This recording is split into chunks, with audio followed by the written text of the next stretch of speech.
Hello everyone, welcome to the channel. It's Excoundrel here. Today we're going to be talking about the Candyland composition in pretty much extensive detail, but I do need to shout out G2A and say thank you for sponsoring the channel. If you're interested in using their marketplace, the link is in the description below. Right, let's get on to the video and we can talk about this very broken hyper-roll composition.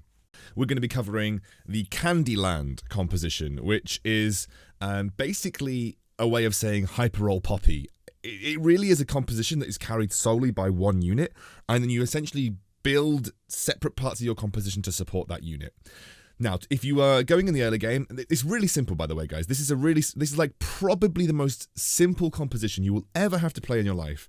In the early game, you want to collect poppies, twisted fates, Zoes, and Aries. Okay, so when you're playing poppy in the early game, you just want to collect these things, right? There are several ways that you can play it in the early game. What you can do is you can either play a Star Guardian start, so you don't play the Twisted Fate and you play the Star Guardian start, which is moderately powerful. Or you can do something like a Vanguard start, so either you go Zoe and Leona, which gives you the really broken 2 Vanguard buff, and then you can add anything you like to that, like a Twisted Fate or an Ari or whatever. But essentially, as long as you've got these two and then some kind of damage, that's a good start as well. But the way that I played it, and you're going to see it in the video, is I actually just played a random Space Pirate start. So I just played Graves and Darius as per usual, and then just added Leona and Poppy. So I essentially ended up having something like this: Graves, Darius, Leona. And then I think I had it something like this. I had the Leona might have been 1 star actually. Why did I have this? Well, actually, this build is all about economy, especially up until the Krugs. After that, it really doesn't matter what your economy looks like, and you're going to see why in this game. You can do several things after the Krugs. You can literally roll it down every round until you find your units.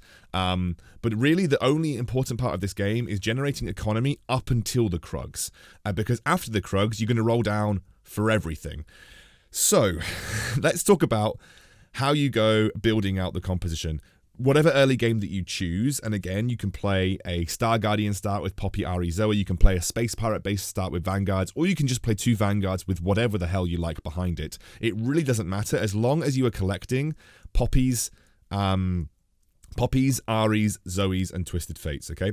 So let's say that you're at the Krugs. You do not level up, so do not spend any gold on experience. So you either just field the strongest board that you can and try and get as many wins as you can to protect your HP, or you just lose streak. But essentially, your board is going to look something like this, very likely something like this when it comes to the Krugs. Or you'll still have Vanguards and Space Pirates, whatever it is. But this is the board that you're going to want around the Krugs time, or just after the Krugs. Okay, so you're going to have a Poppy, an Ari, a Twisted Fate, and a Zoe, okay? You can either ditch the Twisted Fate for another Vanguard to make the Poppy buff more powerful, which is actually something that I usually do. So let's just say that you've got a random Vanguard in. Where is what's her face? Where's what's her face? Leona. There we go. So let's just say you have something like this, right? It's going to make the Poppy quite powerful. What you do after the Krugs is you roll it to 0, and you just pick up every Poppy, every Zoe, and every Twisted Fate that you can afford, and then as a secondary, every Ari. So when you get to level 5, your composition is going to look something like this.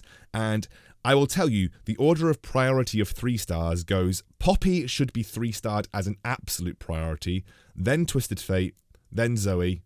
Oops, what have I just done there? Okay, yeah, then Zoe, and then Ari, okay? Leona is just there to provide the Vanguard buff. She'll get replaced eventually. You can play her as a 3-star, but honestly, your priority needs to be the Poppy. What you do is the immediate round after the Krugs, where you are still level 4, and the next round will get you to level 5, you roll it to 0, and you look for every Poppy, every Twisted Fate, and every Zoe that you can find, and any Aries that you get will be good as well. Okay? Itemization. Here are some non-negotiable items. You need Bramble Vest. You absolutely 100% of the time need Bramble Vest. Bramble Vest is going to be a significant source of damage from your Poppy, and it is, in my opinion, the only non-negotiable item that you're going to work with. The next best item, which I think can technically be replaced, but I wouldn't recommend it, is Rabadon's Death Cap. You need this, or you need some kind of AP, but Rabadon's is going to be far better than any other AP item that you can get. You then have a couple of options. You can go Dragon's Claw. Now, Dragon's Claw will mean that you might not need to go down the 4 Mystic route for this composition, because it means that Poppy's taking way less magic damage. The other thing that you could put on her is Ionic Spark, which would combo very nicely with the Bramble Vest and would allow you to deal a significant amount of damage. My personal favourite setup is this: Bramble Vest, Rabadon's Death Cap, and Dragon's Claw, because it makes her nigh on unkillable. Like, it actually just makes Poppy basically unkillable. When it comes to itemizing your other characters, I like Twisted Fates to have basically Spear of Shojin, because it allows him to cast his ability more quickly, and then basically you can put whatever you want on him realistically. Honestly, the rest of the items literally do not matter. Any AP items onto Ari is obviously good. Zoe can have whatever. Honestly, it honestly doesn't matter. It really doesn't matter. The only person that matters in this whole composition is Poppy. And then what you do when you get to level 6 or 5 is you're going to swap out the Leona for a Wukong to give yourself the Chrono buff, which is really strong because Poppy just lasts for ages, and then just getting extra attack speed is nice. And then you're going to want to add an extra Sorcerer. I personally like adding Lux because it adds CC to the composition. This would be one version of the build, okay? This gives you 4 Sorcerer with the Poppy being basically unkillable, with the 2 Vanguard buff, which is very strong right now. There are a few other ways that you can play this. If you have the 3 stars that you want early on and you don't feel like you need to go any further, what you can do is you can save up gold and level to level 8, and then you go for the 6 Sorcerer version of this build. So the 6 Sorcerer version, the one that I see most people play is basically adding in, where is it? Vel'Koz. So you add in Vel'Koz, you get into 2-star just for a bit of extra damage, and then you add in 1 extra Sorcerer. Some people like to add in Syndra because the fights go on for a very long time. I don't like Syndra as much because you split the Star Guardian, mana across an extra unit, which can sometimes negatively affect Poppy. But I mean, obviously Syndra is perfectly fine. You can also add Zerath, but this is what some people would end up having their composition look like towards the end. You just basically put all your sorcerers on the back line. You could put Lux right at the corner as well if you want, and essentially it's 6 Sorcerer. The reason 6 Sorcerer is so powerful is it just makes Poppy's ability stronger. She hits harder with her shield, and she gains more shield on her own self, which makes her unkillable, right? The other way to play this composition is you cut the Lux, you cut the Vel'Koz, I think you cut the Syndra, right? And I think you cut either the Ari, I think you cut the Ari or the Twisted Fate. I can't quite remember. I think it's the Ari because the Chrono buff's really strong. I can't quite remember, but basically I think you end up then running 4 Mystics, which is basically running with Soraka, Lulu, then you obviously have the Sona, wherever she is, here. You obviously have the Sona, and then you also run Karma, and you attach Karma to the Poppy just to make us ridiculously strong, right? So, you know, you have it something like this, where it's 4 Mystics, and this makes Poppy unkillable, but I don't feel the need to go the 4 Mystic build.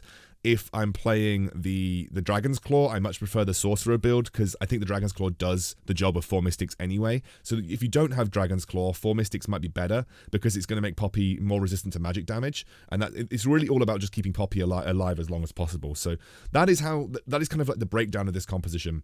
I'm going to go through a game in 2 times now. I'm going to slow down certain parts, because there's some really, really important things that you need to know about rolling technique. Other than that, the comp is really simple, and you're going to see how ridiculous it was. This was a Diamond 1 Master game that this game was played in, and you're just going to see how actually broken this composition is. Okay, so we had a shared carousel to begin with. I actually really like Frozen Heart out of all of these options. I think Frozen Heart is a universally useful item that actually has really good impact in the early game. It can sometimes shut down 2 Chrono builds, and I think it also has legs in the late game versus a lot of different compositions. So I actually really like Frozen Heart as an item. I probably would never combine it unless I had to, but getting it as a free item on a carousel that doesn't really have anything too impactful is actually, in my eyes, one of the best options that you can take. So I'm not going to talk too much about what I'm doing on these rounds, but essentially you're going to notice me pick up any Poppies, any Twisted Fates, and any Zoes that I find, as well as any Aries also. Again, the early game can be played in lots of different ways, and your primary goal of the early game should be to generate economy whilst preserving as much HP as possible, whether that be controlled lose streaks or anything else of the like, right? So essentially what you're looking to do is preserve as much HP as possible and get to 50 gold by the end of the Krugs round. If you can get to 50 gold, you're in such a strong position versus a lot of other people because you have one round to roll away the majority of your gold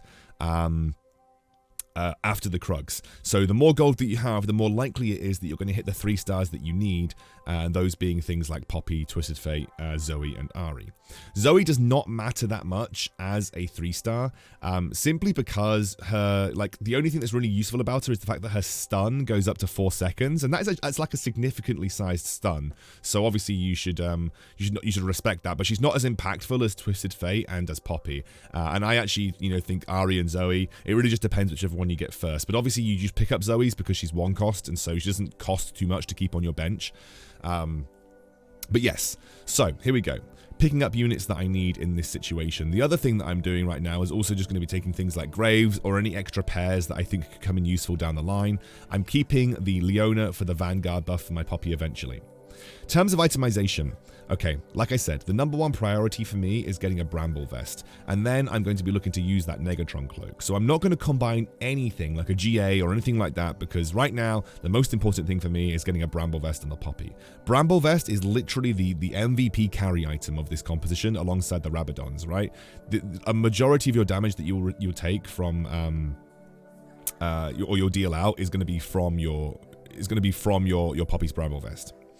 So what I did here on round 2-3 is I just hit that 10 gold threshold. Really important, I think, in this composition more so than anything else, because it is very important that you're generating as much economy as physically possible. And I'm obviously using my Space Pirates to try and get any extra gold that I can down the line. Now, I got absolutely battered by this guy. One of the other things that you need to be doing is making sure that you're scouting, making sure that you're checking out what everybody else is doing. What I will say about the Candyland composition is that it is not impossible to play it if you're being contested, because there are enough 1 costs so that everybody that is competing for it should be able to get 3 stars. Like, I think there is enough 1 costs in the pool to allow for 3 stars, but people can correct me if I'm wrong there, but there are enough 1 costs in the pool to allow at least 2 people to comfortably compete for this composition. And you will see this in this game. There were 2 of us competing for the same build, and we comfortably had enough units to go between us to allow us to get the right 3 stars. So I find the Bramble Vest, which is really important, and then I'm going to just whack on the Negatron Cloak onto my Poppy. You could just see how much my Poppy's tanking even at 2-star with just the Bramble Vest, and it allowed my team enough time and my Darius enough time to go into Dunk City and get some gold and also win the round. I'm not as fussed about streaks, and that was only a 1-star Poppy, by the way, guys. That was a 1-star Poppy tanking that much with a single Bramble Vest. Imagine a 2-star and a 3-star Poppy. Again, the most important thing for me right now is trying to hit certain eco thresholds. I'm at 28 gold right now. I'd like to get to 30. So the way I'm hoping to get to 30 is either by getting Space Pirates here. So I get the 2 gold from the Space Pirates, which gets me to 30 gold. Or if I had to, I would have sold the Ari. For me, eco is really, really, really important up until the Krug round, because you basically want to have as much gold as physically possible. One of the nice things about having a 2-star Poppy with Vanguard buff versus the Krug round, especially with the Bramble Vest, is that you're just going to tank these minions. You are going to be able to get through this round without much trouble. And actually, Darius is in my eyes, one of the MVP units against neutral rounds, because he does a lot of flat damage and get resets, especially if they're low. And this is the round that, okay, this is where I've slowed it down to 1 times. Watch what I'm doing. I'm filling my board with as many 1 costs as possible, and then I'm selling them and then rolling again, because I want to reduce the amount of units in the pool, on the 1 cost pool, that aren't Poppy, Zoe, or Twisted Fate.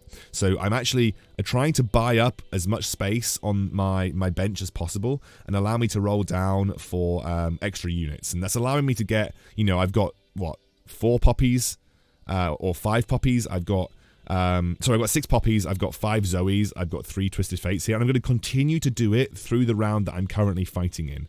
Why am I continuing to do it in the round that I'm currently fighting in? The point is that this is the only round where I have a very high chance of finding 1 costs, so I basically need to roll all the way to 0 before this round is over to allow me to have the greatest chance of finding the 1 costs that I need. Now, I was a little bit unlucky, I think because someone else was rolling down and competing for poppies at the same time, that I didn't find my 3-star poppy straight up, but I did find all but one poppy. And I still have a 40% chance to find one costs right here. So essentially, there are a couple of ways at looking at this. I would personally just roll until I found the 3-star poppy.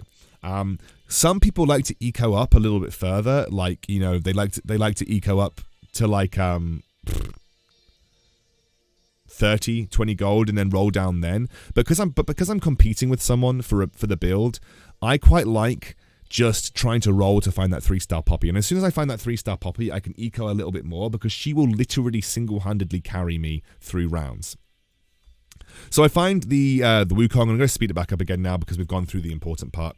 But I find the Wukong, which is really important because he's basically my late game vanguard that I'm after.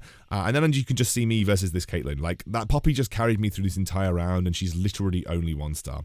I find another Ahri, which I think is important because I'm now kind of getting close towards be able to work towards a 3-star Ahri, and I find the 3-star Poppy as well, and that's where I sell my Space Pirates. I say, okay, let's activate this full composition, and yeah, work with the 3-star Poppy, and you're going to see my Poppy in action now. This is Poppy with just Bramble Vest, no Rabadon's Death Cap, no Dragon's Claw. She's basically just tanking entire boards by herself.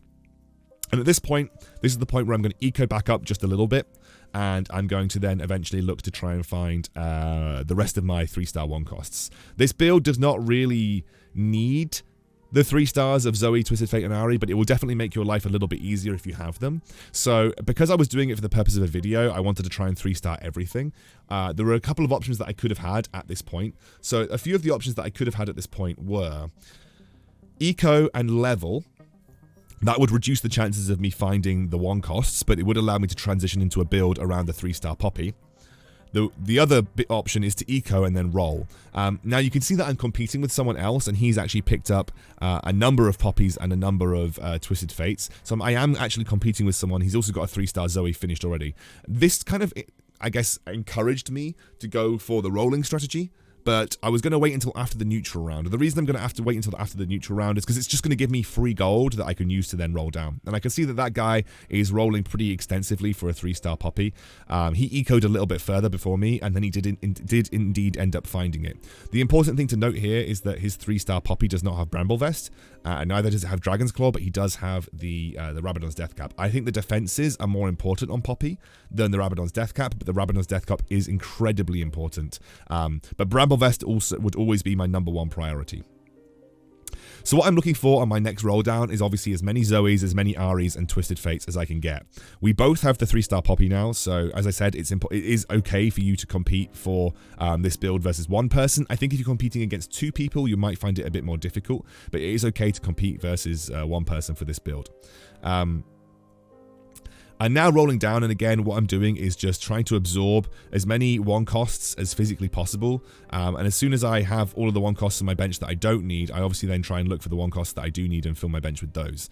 I didn't get a huge number of relevant 1 costs and 2 costs on that roll down, but I did end up finding a significant number of Ahris, which is actually putting me closer to a 3-star Ahri. 3-star Ahri is a good carry. She will do work for you, so having a 3-star Ahri is always a pretty solid go-to. And again, I'm just going to continue to roll. I'm pretty close to finding like the Zoe and the Ahri at this point in time. So I think what my strategy at this point is just try and find the Zoes and Ahris in every round, and then naturally level to 6. And when I naturally level to 6, I'm going to add the Lux for the 4 Sorcerer bonus. So because I have the Dragon's Claw, I do not feel the need to roll and invest. I don't feel the need to invest gold into experience to go for the Mystic version of this build because I have the Dragon's Claw. So it's actually meaning that my Poppy, who is the primary carry, everybody else doesn't really matter. The Poppy is the primary carry, so it doesn't really matter to me about it doesn't really matter to me about like the Mystic bonus because she's already got Dragon's Claw. The rest of the team can die. It doesn't really matter to me, to be honest with you. So I'm watching everybody else and kind of just keeping an eye on what other people are building. There is another hyper roll composition here playing around with a 3-star Caitlyn. I actually ended up losing this round because the 3-star Caitlyn does do a significant amount of damage with her ability. And, you know, I expected to lose at some point, but because I've preserved so much HP, you know, I still have a lot of time to look for my relevant 2 and 3 stars. So there are some options here. I think the best option for me personally is going for another tier or BF sword, because I can maybe get two Shojins on my Twisted Fate. And if you get a Twisted Fate with Shojins, especially with the Chrono buff from Wukong, he's just going to cast all the time, like literally all the time. So again, I'm just kind of buying up one costs, obviously trying to make it so that trying to buy up one cost to reduce the pool of one costs that I have to compete with, and then obviously make it more likely for me to find things like Twisted Fate and Zoe. And I'm obviously just looking for Aries where I can. 2 more Aries and 2 more Zoes, and I've got 3 stars for both of those units. And I need 3 more Twisted Fates. I mean, that's you know, there's a lot of rolling opportunity here. What I'm also doing is whenever I get any gold, I'm basically just buying up a 1 cost. So if I win a round, I'll buy a random 1 cost for the shop, because it's a tiny percentage, but that tiny percentage might allow me to find a Zoe or a Twisted Fate on the next shop without having to roll, because it's just reducing again the overall number of 1 costs in the pool, making it more likely that a Twisted Fate or a Zoe will show up. In terms of itemization, the perfect item for me from this point forward is obviously going to be a Rabadon's Death Cap. I do kind of want you to see just how actually, like, ridiculously broken Poppy is. It is actually insane. Yeah, Poppy's just insane. We go to level 6 and we just add the Lux in. We just naturally leveled to level 6. We didn't even bother investing experience. Lux is going to give us some CC, and she's going to give us the 4 sorcerer bonus as well. So, you know, I basically pray and hope that I find relevant items here. Obviously, a cloak, Negatron, a needlessly large rod is always good, and it's so incredibly lucky that I end up finding a Rabadon's straight off the bat, which is just insane. Like, it's just such a good result for me. Again, I'm just searching for Twisted Fates, I'm searching for Zoes, I'm searching for Aries. I now need 2 Twisted Fates, 2 Aries, and 1 Zoe to hit my 3 costs and my 3 stars, and that essentially makes this composition like fully online. But as you're seeing, it's not necessary to have those particular units to actually get a win with this composition or even get a good placement. It's just about your Poppy itemization. One of my key takeaways from this sort of game, one of my key takeaways that I want you guys to have, is that the itemization is the most important thing. If you can't find Bramblevest, and ideally if you can't find Rabadon's Death Cap, you shouldn't be playing this composition, because Poppy without those items is not as good as Poppy with those items. You're seeing that this guy has got a pretty solid Poppy.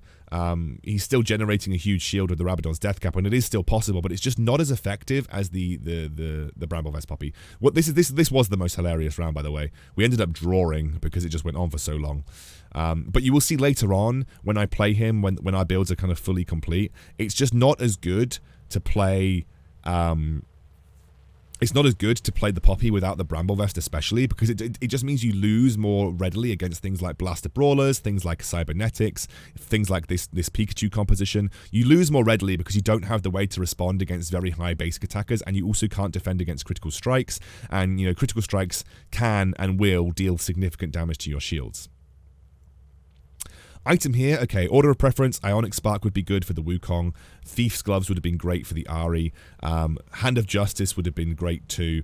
I end up getting the remaining pick, which is, there isn't much to choose from, but I choose to go for the Guinsoo's, because I think the Guinsoo's is good for like anybody really. It gives a bit of AP, and that's pretty solid for Ahri, for instance, so I just give the Guinsoo's over to my Ahri. I was checking the basic attack speed of both of my units, and Ahri had slightly higher.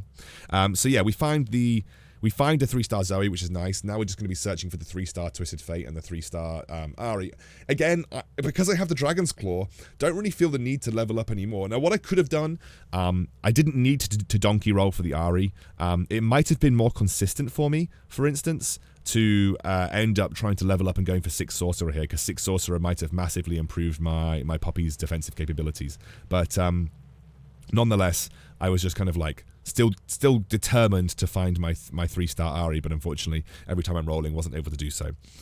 Still at the top of the table, though. That's the thing to remember. I'm still right at the top of the table, and I'm still beating people like this Cybernetic player. Watch this Cybernetic player. Double IE Irelia can't get the reset on my Poppy, and my Poppy's just sitting there tanking his entire team.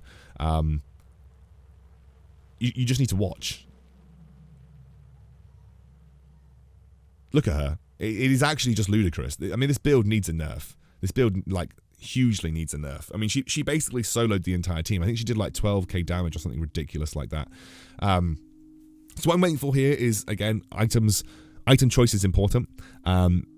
I think Guinsoo's does combine with Rageblade for on-hit effects of increasing attack speed, so that's why I'm going to give it to the Ahri. I'm not entirely sure. I know it combines with Shojin, so obviously it would have been great on Twisted Fate, but I had already committed a Xerot portal to him at that point. But as you can see, we get Wukong 2, which is actually really important, and we're now 1 off an Ahri 3, and 2 off a Twisted Fate 3. I mean, like, again, getting these 3-star upgrades are actually pretty important. And again, you don't need to level up if you have the perfect items for your Poppy. If you don't have the perfect items for your Poppy, then yes, okay, leveling up might be the correct thing for you to do, like, for instance, getting the Mystic bonus. But even without the Poppy, you know, we're still able to beat certain players. And actually, that's one of the testaments to how strong this build is overall. And there we go, we have the 3-star Ahri. Now, what I should have done is just said, okay, like, I'm a 25% chance to find Twisted Fates, let's just walk into it. And essentially, the best, I think the best case scenario for me from this point would be to level up and try and get the 6 Sorcerer bonus in, because I don't think I need the Mystic bonus, to be completely honest with you. I'm going to show you this, by the way. This is me versus the other Poppy player. His Poppy is significantly weaker than mine. It ends up being my Poppy versus entire team, and his Poppy is just significantly weaker than mine. You can see, like, even versus the Twisted Fate, yes, okay, he's generating huge shields, but my Poppy is just, like, doing damage to both of them at the same time, and at the end, my Poppy ends up trumping him because I had the perfect items, and you can see he ends up going out in 4th because of that. Still, 4th is a good result for someone that was competing with me for the same build and had suboptimal items. So, top 3. Again, I think I said to myself, I don't have the time to go to level 8, so there's just no point. I might as well just continue to roll for Twisted Fate. So that's essentially why I think I decided not to go for level 8 and go for the 6 Sorcerer build, because essentially I said to myself, I don't think there's any point. I don't think it's possible to actually get to a relevant level where 6 Sorcerers is going to come into play. And we ended up going into a 1v1 versus the last remaining player who was level 8 anyway. I take the Xerot portal. Why do I take the Xerot portal? Well, Xerot scales really well with unit level, and since I have loads of level 3 units and I have an open space on Ahri, I'm just going to smack it on the Ahri. Might as well. And you're going to see me now go up against this guy who was playing, I think it was like a Kale carry 6 Chrono composition with the Irelia Blade Master, and it was definitely very strong. So you're going to see it here. This is me versus the KO carry composition. Positioning was not great for me. Again, this is like I think this is the first or second time I played this build in ranked. So I end up losing pretty hard. Now, what I'm going to do, positioning-wise, is move over to the other side. I'm going to initially move over to the other side because he doesn't have a Blitzcrank, so I don't have to worry about positioning anything in a corner. And I'm just trying to make sure that my Poppy gets in range of his KO. I see him switch everything over, and I very quickly switch my Ahri, Poppy, and Wukong over to the side of his MF and his Kale. And my Poppy starts choosing the Kale to hit with her shield, which is just incredible. And that has actually allowed me to take out the only carry that I really care about when matching up against this guy. And again, Poppy and Ahri right now are just super strong. MF can do what she likes, and we end up winning. There you go. Poppy, level 6 comp, end up winning. Actually just broken. This composition is done.